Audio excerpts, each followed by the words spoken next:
श्रेयस अय्यर के अंदर आ गई थी महेंद्र सिंह धोनी की आत्मा। बीच मैदान पर जब गुजरात में फंसाया मैच तो रच दिया घातक चक्रव्यूह। फेल हो गया आशीष नेहरा का हर एक प्लान।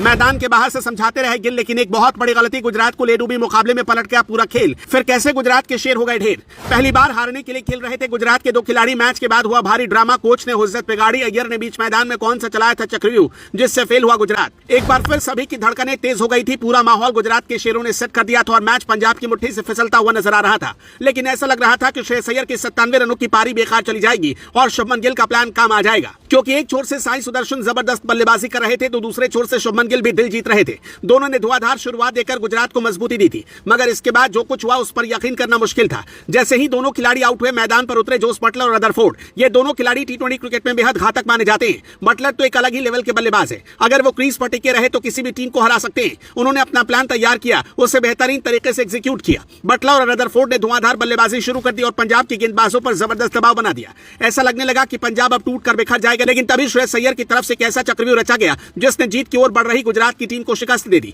अब सवाल यह है कि मुकाबला आखिरी गेंद तक इतना रोमांचक कैसे बना रहा। दरअसल गुजरात के कप्तान ने टॉस जीतकर पहले गेंदबाजी करने का निर्णय लिया, लेकिन यह फैसला उनके हक में जाता नहीं दिखा। श्रेयस अय्यर ने धुआंधार बल्लेबाजी करते हुए शानदार 97 रन बनाए और गुजरात के बल्लेबाजों के छक्के छुड़ा दिए। पंजाब किंग्स ने 243 रन का विशाल स्कोर खड़ा किया, यानी गुजरात को जीत के लिए 244 रनों की जरूरत थी। गुजरात की शुरुआत बहुत शानदार रही। साई सुदर्शन और शुभमन गिल मिलकर टीम को मजबूती दे रहे थे और ऐसा लगने लगा था कि गुजरात की मुट्ठी में मुकाबला आ चुका है। मगर 61 रन के स्कोर पर पहला विकेट गिरते ही मैच का मोमेंटम थोड़ा डाउन हुआ। हालांकि इसके बाद एक साझेदारी बनी जिसने फिर से गुजरात को खेल में बनाए रखा, लेकिन फिर से गुजरात से एक ऐसी बड़ी गलती हुई जिससे शुभमन गिल का दिल टूट गया। दरअसल जब जोस बटलर और रदरफोर्ड क्रीज पर मौजूद थे तब वो शुरुआत में अच्छा खेल रहे थे, लेकिन जैसे ही तेजी से रन बनाने की जरूरत पड़ी उनके पैर कांपने लगे। यहीं पर श्रेयस अय्यर की कप्तानी कमाल कर गई। उन्होंने एक रहस्यमय गेंदबाज विजय कुमार को गेंद सौंप दी, जिससे अब तक किसी ने ठीक से पढ़ा भी नहीं था। जैसे ही विजय कुमार गेंदबाजी करने के लिए आए, ना तो बटलर उनके आगे टिक सके और नहीं रदरफोर्ड। अगर दोनों बल्लेबाजों की बात करें तो उन्होंने शुरुआत में पूरा माहौल सेट कर दिया था, लेकिन विजय कुमार की गेंदबाजी के आगे सब फेल हो गए। श्रेयस अय्यर की रणनीति पूरी तरह से सफल रही और आखिरकार पंजाब किंग्स ने 11 रनों से यह रोमांचक मुकाबला जीत लिया।